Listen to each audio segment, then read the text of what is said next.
নারীদেরকে পথ দেখায়, নারী অধিকার অধিকার নিশ্চিত করার যে লড়াই, সেই লড়াইকে পথ দেখায়। সংগ্রামী বন্ধুগণ,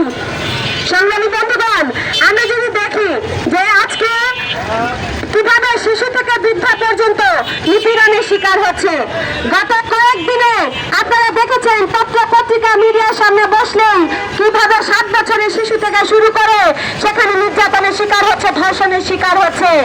আজকে ধর্ষণ একটি মহামারী রূপ ধারণ করেছে, অথচ আমাদের রাষ্ট্র, আমাদের প্রশাসন, আমাদের সরকার সেটার কোনো লাগাম টানতে পারছে না। সংগ্রামী বন্ধুগণ, আমরা দেখেছি ওই যে সীতাকুণ্ডা ইকো পার্কে একজন 7 বছরের যে শিশু, তাকে কিভাবে ওই পারিবারিক জেদ ধরে ওই শিশুকে কিভাবে গলা কেটে ধর্ষণ করে, সেখানে ধর্ষণের চেষ্টা চালিয়ে তাকে গলা কেটে তাকে ছেড়ে দেওয়া হয়েছে। সংগ্রামী বন্ধুগণ, কত বিভৎস আজকে আমাদের এই বিভৎসতা আমাদেরকে দেখতে হচ্ছে।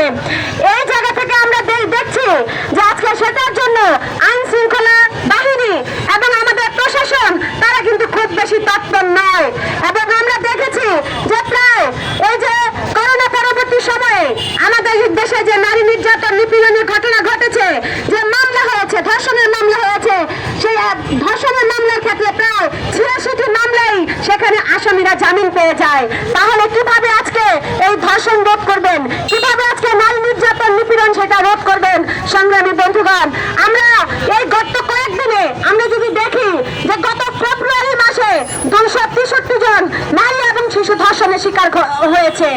1 মাসের মধ্যে কি করে এতগুলো ধর্ষণের ঘটনা ঘটে, নির্যাতনের ঘটনা ঘটে, তার মধ্যে 5 জন সেক্ষেত্রে তারা মৃত্যুবরণ করেছে। সংগ্রামী বন্ধুগণ, আমরা যদি দেখি যে মার্চ মাসে এসে শুধুমাত্র শিশু নির্যাতনের শিকার হয়েছে 153 জন, তাহলে যেই শিশুরা আজকে আমরা দেখি যে একজন শিশু 3 বছরের, 4 বছরের, 7 বছরের, 9 বছরের শিশু, সে কি বুঝে?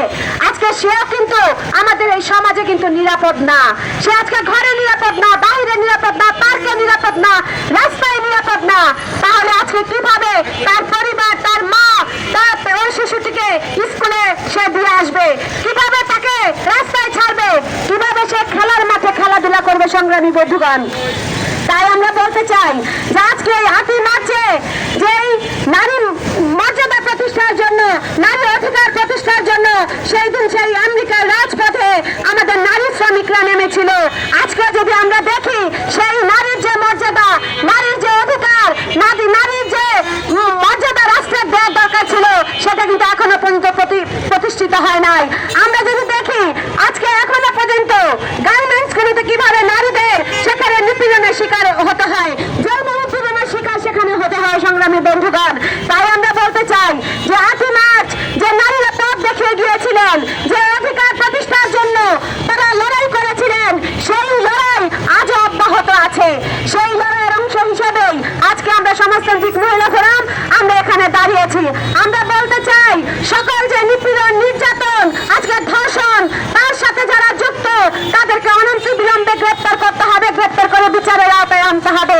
একই সাথে বলতে চাই আজও একই কাজ আমাদের নারীরা করে, আমাদের পুরুষ ভাইয়েরাও করে, অথচ নারীর যে মজুরি, সেই মজুরি কিন্তু একজন পুরুষের তুলনায় একজন নারী শ্রমিকের মজুরি কিন্তু সেক্ষেত্রে কম। সংগ্রামী বন্ধুগণ, আমরা যদি দেখি যারা আমাদের কর্মক্ষেত্রে বেসরকারি প্রতিষ্ঠানে কাজ করে, আমাদের যে মায়েরা, তারা যে গর্ভবতী অবস্থায় তাদের যে মাতৃত্বকালীন ছুটি, সেই ছুটি কিন্তু 6 মাস পাওয়ার কথা, সেই ছুটি কিন্তু তাদেরকে দেওয়া হয় না। সংগ্রামী বন্ধুগণ, যখনই শুনে কোন মা সে গর্ভবতী হয়েছেন, তখনই ওই মাকে ওই ফ্যাক্টরি থেকে তাকে ছাঁটাই করে দেওয়া হয়। এই হচ্ছে আজকে আমাদের নারী শ্রমিকদের অবস্থা, এই হচ্ছে আমাদের নারীদের অবস্থা। সংগ্রামী বন্ধুগণ, সেই জায়গা থেকে আমরা বলতে চাই কর্মক্ষেত্রে বেসরকারি প্রতিষ্ঠানে যারা কাজ করছেন তাদেরকে 6 মাসের মাতৃত্বকালীন যে ছুটি, সবেতন মাতৃত্বকালীন ছুটি, সেটা নিশ্চিত করতে হবে। সংগ্রামী বন্ধুগণ, এই দাবিতে আজকে আমরা এই 8ই মার্চ আন্তর্জাতিক নারী দিবসে দাঁড়িয়ে আমরা সেই নারীর অধিকার, নারীর যে মর্যাদা, সেটা প্রতিষ্ঠার জন্য রাষ্ট্রের যে ভূমিকা, রাষ্ট্রের যে দায়িত্ব, সেটা নিয়ে আজকে আমরা কথা বলছি। সংগ্রামী বন্ধুগণ, আমাদের আজকের এই আয়োজনে সভাপতিত্ব করবে